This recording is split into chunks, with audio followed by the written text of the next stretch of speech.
परीक्षा पढ़ रहा है, इसको बोलते हैं एग्जामिनेशन सेंटर। ऐसे और पेपर को थोड़ा ज़्यादा दे। अच्छे से लीजिए, हाँ अच्छे से लीजिए। इधर रील पे दिखा। हम लोग सुबह से आगे बैठे हुए थे, पता है आपको?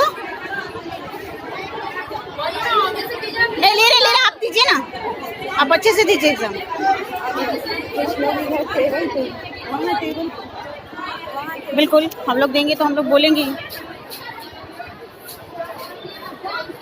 शिक्षक पात्रता परीक्षा मुँह के साथ ये वीडियो बना। बिल्कुल हम करेंगे,